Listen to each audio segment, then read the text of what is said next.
An auspicious day in the month of Asharh, a sea of millions of people and their air resounding with the chant Jai Jagannath. The very mention of Ratha Yatra conjures up images of three colossal wooden chariots and a surging crowd of countless devotees. But is this Ratha Yatra merely an annual festival? Or does it embody a magnificent blend of millennia old history, profound philosophy, and rich culture? Let us journey back today to explore the origin, significance, lesser known story of its global evolution over time.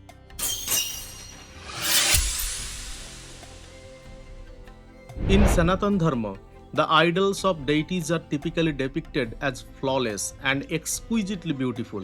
However, a visit to the Jagannath temple in Puri reveals a strikingly different sight. Lord Jagannath, Balabhadra, and Subhadra do not appear in any conventional form. Their arms are incomplete, their legs are virtually non existent, and their eyes are vast and round. Why does the Lord of the universe possess such a form? To unravel this mystery, we must travel back thousands of years to a mythological era. According to the Skanda Purana, King Indradumna of the Surjavamsa dynasty in the kingdom of Malava was an ardent devotee of Lord Vishnu. He received a divine vision revealing that Vishnu was being worshipped as Nil Madhava by Visvabasu, the king of Savaraj. The king dispatched his trusted priest Vidyapati to locate Nil Madhava. Upon reaching the forest, Vidyapati married Lolita, the daughter of the Savara king Visvabasu. One day, after much persuasion, he conceived his wife to take him to the secret cave of Nil Madhava while he was blindfolded. However, he scattered mustard seeds along the path to mark the route for his return. King Indradumna arrived at the cave with a massive army, only to find that Nil Madhava had vanished. Refusing to grant a vision to the arrogant king, the Lord instead drifted ashore in the ocean waters as a sacred log of wood known as Daru Brahma. Acting upon a divine command, the king retrieved this massive log from the Puri seashore. However, the problem was that the wood was so hard that no carpenter or sculptor in the kingdom could carve it. Everyone's chisels and hammers kept breaking. Just then, Vishwakarma, the divine architect himself, appeared disguised as an elderly carpenter. He agreed to carve the idols but set a condition. He would work in a closed room for 21 days, and no one was to open the door during that time. Work began, but on the 14th day, Queen Gundicha grew anxious when she heard no sound from within. Fearing the old artisan might have died inside, she had the door broken down on the king's order. Upon opening the door, they found the carpenter gone and the idols of Jagannath, Balabhadra, and Subhadra left unfinished on the altar. Their hands and feet had not yet been carved. King Indradumna broke down in tears, lamenting his mistake. Then a disembodical voice spoke from the heavens. O king, don't grieve. I shall accept your worship in this very form. While I may lack physical hands and feet, I will rush from across the universe in response to a devotee's call. With these vast eyes, I shall behold everything in the world. Since then, Lord Jagannath has been worshipped in this very form. Alongside the mythological tales, the Ratha Yatra also rests on a solid historical foundation. Historians believe that Ananta Barman Chor Gangadeva, the mighty king of Eastern Ganga dynasty, initiated the construction of the current Jagannath temple during the 11th or 12th century. Later, in 1198, King Ananga Bhima Deva completed the temple's construction. Despite enduring centuries of invasions and adversities, the temple and the tradition of Ratha Yatra have remained the backbone of Odisha's culture. It is this unique blend of history and mythology that makes the Ratha Yatra so mysterious and captivating. Here, the Lord is not an intangible, distant force, he is like a member of the family. One who leaves the royal palace once a year to step out into the street, drawn by the love of common people. The three massive wooden chariots that stand on Puri's Grand Road Borodanda every year during the month of Asharh are not merely symbols of devotion. They are living marvels of ancient Indian architecture and engineering. Standing over 45 feet tall, and weighing several tons, the chariots are constructed without the use of modern cranes, machinery, or even a single iron nail. Preparations of chariot construction begin on Basanta Panchami with the procurement of timber. Sturdy wood from Phasi, Dhaura, and Oshon trees, primarily sourced from the Dashapalli forest of Odisha, is used. The actual construction commences on the auspicious day of Akshaya Tritiya. Most astonishingly, there are no written designs or blueprints for these colossal structures. Artisans from the Maharana lineage craft these chariots with precise geometric accuracy, relying solely on hand measurements, that is, fingers and palms, and a special measuring rod. Instead of modern nuts, bolts, and iron nails, the artisans employ an ancient interlocking technique. One piece of wood is fitted perfectly into a groove in another, and a sturdy wooden wedge is driven in with a mallet to secure the joint. Upon absorbing moisture, these wedges expand, further strengthening the structure. This method is so robust that the chariot's framework remains completely intact despite the immense strain of being pulled by hundreds of thousands of people and the violent jolts caused by uneven roads. Now, let us look at the identities of the chariots. Lord Jagannath's chariot is named Nandi Ghosha or Gaurdhajo. It is 45.6 feet tall. It features a total of 16 wheels. The chariot is adorned with bright red and yellow cloth, symbolizing Lord Vishnu's Pitambara form. Garuda himself sits atop the pinnacle, and Lord Narasimhadev serves as the chariot's guardian. The chariot of elder brother Balabhadra is named Taldhajo. Standing 45 feet tall, this chariot has 14 wheels. It is draped in red and green cloth.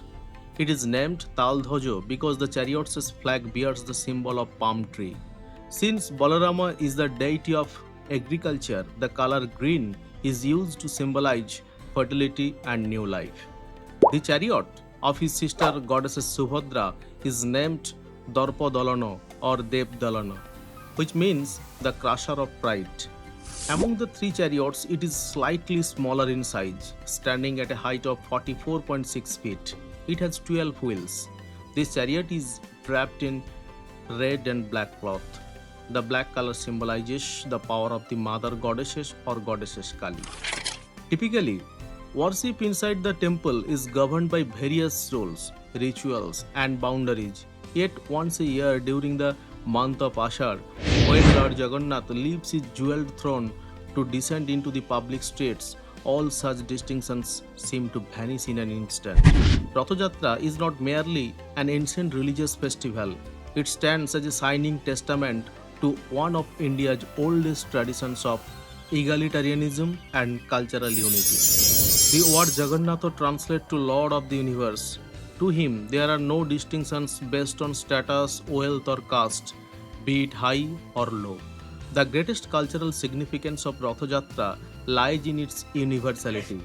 On this day, the Lord himself rushes out to meet those who are otherwise denied entry into the temple during the rest of the year.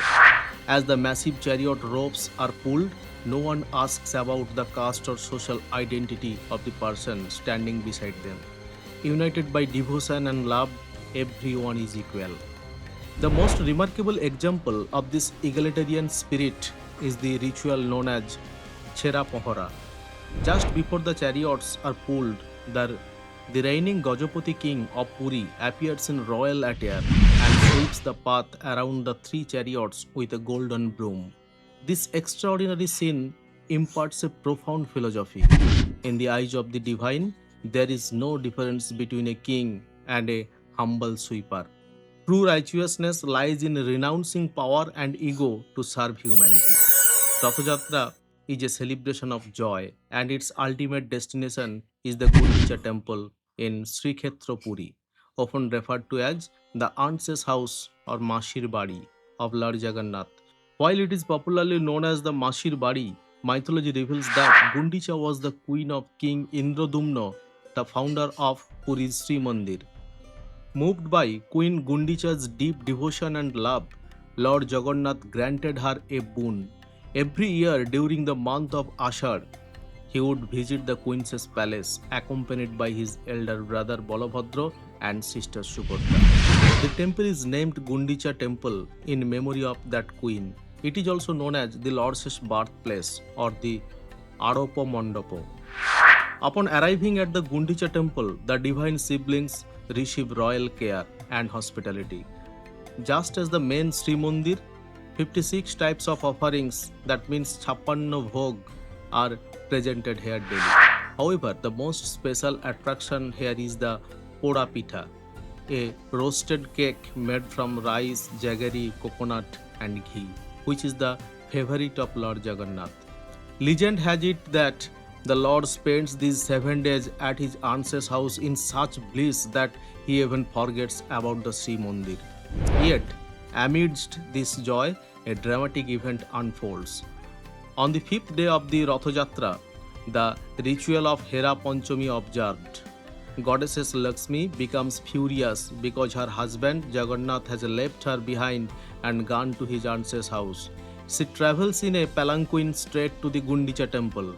To compel her husband to return, she breaks a piece of wood from Jagannath's chariot Nandi Ghosho and quietly returns to the Sri Mandir.